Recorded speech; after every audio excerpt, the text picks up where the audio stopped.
Governor Christie, you said, fool me once, shame on you, fool me twice, shame on me, when it comes to electing a first-term senator. You heard Senator Rubio make the case that he does have the experience. Your response? Sure.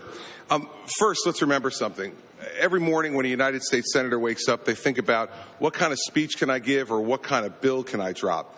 Every morning when I wake up, I think about what kind of problem do I need to solve for the people who actually elected me. It's a different experience. It's a much different experience. And the fact is, Marco, you shouldn't compare yourself to Joe Biden, and you shouldn't say that that's what we're doing. Here's exactly what we're doing. You have not been involved in a consequential decision where you had to be held accountable. You just simply haven't. And the fact is,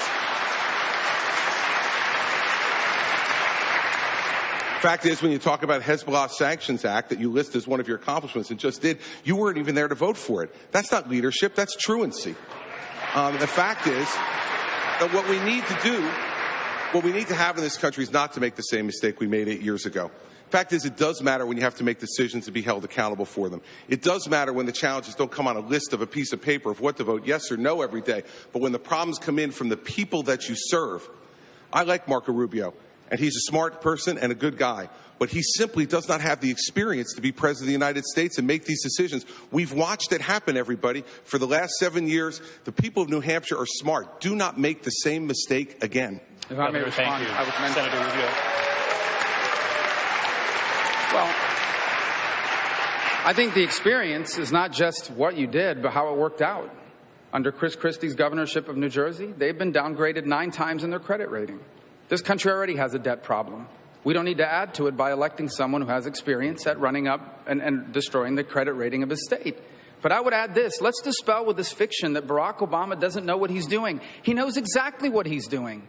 He is trying to change this country. He wants America to become more like the rest of the world. We don't want to be like the rest of the world. We want to be the United States of America. And when I'm elected president, this will become once again the single greatest nation in the history of the world, not the disaster Barack Obama has imposed upon us. Senator Rubio, thank you. I do want to bring in Governor Bush on this because you've made this. Excuse me. If you'd like to respond to the economic... I think he directly mentioned me in my record in there, so I think I get a chance to respond. You see, everybody, I want the people at home to think about this.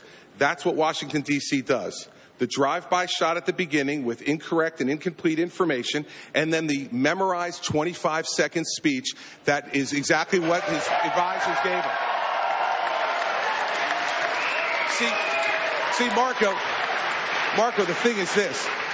When you're president of the United States, when you're a governor of a state, the memorized 30-second speech where you talk about how great America is at the end of it doesn't solve one problem for one person. They expect you to plow the snow. They expect you to get the schools open. And when the worst natural disaster in your state's history hits you, they expect you to rebuild their state, which is what I've done. None of that stuff happens on the floor of the United States Senate. It's a fine job. I'm glad you ran for it. But it does not prepare you for president of the United States. Senator Rubio.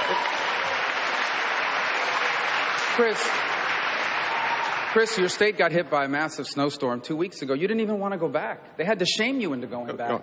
And then you stayed there for 36 hours, and then you left and came back to campaign. See, those are the facts. Here's the bottom line. This notion that Barack Obama doesn't know what he's doing is just not true. There it is. He knows exactly what he's doing. The memorized 25-second speech. Well, that's the reason why this campaign is so important. Because I think this is an important point. We have to understand what we're going through here. We are not facing a president that doesn't know what he's doing. He knows what he is doing. That's why he's done the things he's done.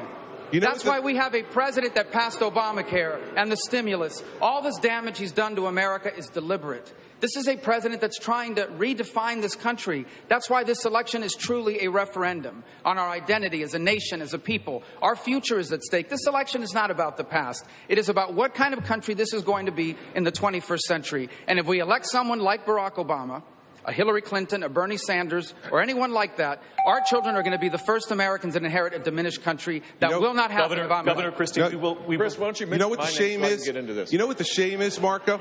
The shame is that you would actually criticize somebody for showing up to work, plowing the streets, getting the trains run back on time, when you've never been responsible for that in your entire life. Okay. He didn't want to go back. And the fact is, I went back, it got done, and here's something. You didn't want to go back. I went back. Oh, so wait a second. Is now one of the skills you get as a United States Senator ESP also? Chris, everybody, you said you weren't going to go back. The fact is, Marco, he told everyone he wasn't going to go back, and they had to shame him into going back. Marco, because... And then when he decided to go back, he criticized the young lady, saying, what am I supposed to do, go back with a mop? By the way, clean up the flood? It gets very unruly when he gets off his talking Thank you, Governor. I will mention you. It's your record. It's not a talking point. It's your record. Governor Bush, I'll mention